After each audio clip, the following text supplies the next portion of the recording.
This video lecture explains about group communication. First, see about what is the purpose of group communication. Processes across a distributed system cooperate to solve a joint task.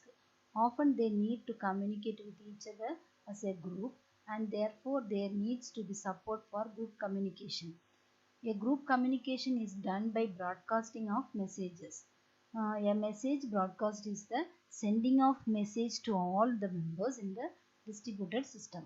The communication may be multicast or unicast. Multicast means a message is sent to a certain group. Unicast means a point-to-point message communication. So, the broadcast and multicast support can be provided by the network protocol stack using variants of the spanning tree. This is an efficient mechanism for distributing information. However, the network layer protocol assisted multicast cannot efficiently provide features. The network layer cannot provide the following functionalities. What are the functionalities? Application specific ordering semantic. That is application specific ordering semantics on the order of delivery of messages. Second one is adapting groups to dynamically changing membership. Next, sending multicast to an arbitrary set of processors at each send event. Next one, providing various fault tolerance semantics. The last one is multicast algorithms can be open or closed group. Next, we see about the differences between open group and closed group algorithms. If a multicast algorithm requires a send to be a part of the destination group, the multicast algorithm is said to be a closed group algorithm. If the sender of the multicast can be outside the destination group, the multicast algorithm is said to be an open group algorithm. Open group algorithms are more general and therefore more difficult to design and more expensive to implement than closed group algorithm. In closed group algorithm cannot usually used in several scenarios such as large systems. We have two popular orders for delivery of messages were proposed in the context of group communication. They are total order and causal order. Total order, which requires that all the messages be received in the same order by the recipient of the messages, is formally defined.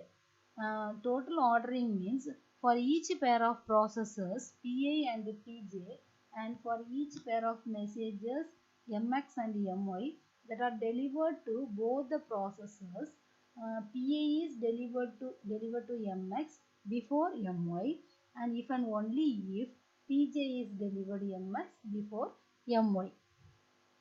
Next, we see about the algorithm for total ordering. There is a centralized algorithm for total ordering. So in this, just assuming all the processors broadcast messages, the centralized solution shown in algorithm, which enforces total order in the system with FIFO channels. Each process sends the message.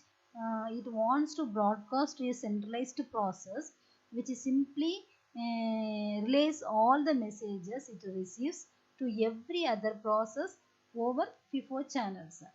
So it is a straightforward to see that total order is satisfied. So furthermore, this algorithm also satisfies the causal message order. So this is the centralized algorithm for group communication. First step is when a process PI wants to multicast a message to a particular group G, it will send the message to the central coordinator.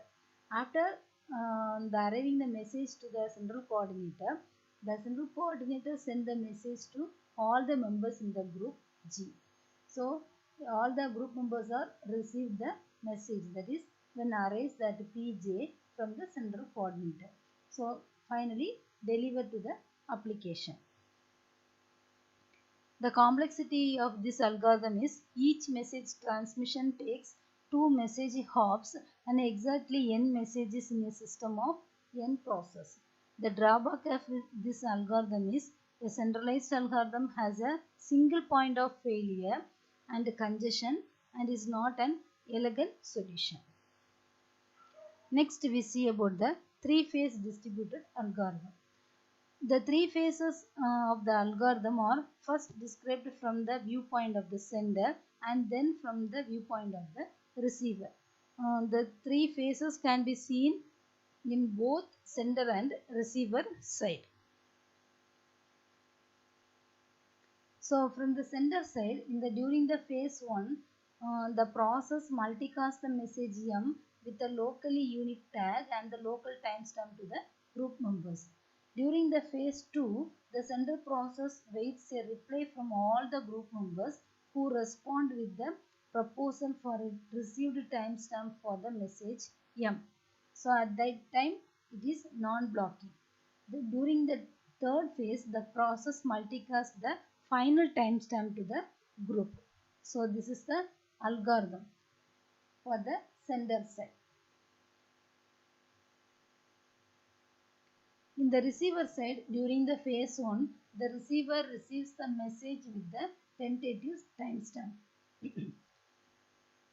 It updates the variable priority that tracks the highest proposed timestamp that revises the proposed timestamp to the priority and places the message with its tag and the revised timestamp at the tail of the queue, temp queue. In the queue, the entry is marked as undeliverable. During the phase 2, the receiver sends the revised timestamp back to the sender. The receiver then waits in a non-blocking manner for the final timestamp. In the third phase, the final timestamp is received from the multicaster. The corresponding message entry in time queue is identified during the tag and is marked as deliverable after the revised timestamp is overwritten by the final timestamp. The queue is then sorted from using the timestamp field of the entries as a key. The queue is already sorted except for the modified entry for the message under condition that the message entry has to be placed in its sorted position in the queue.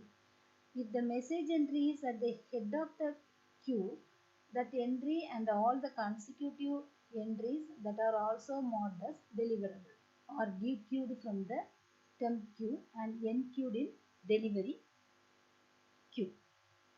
The complexity of this algorithm is this algorithm uses three phases and the message to n-1 processes. It uses 3 of n-1 messages and it incurs a delay of 3 message hops.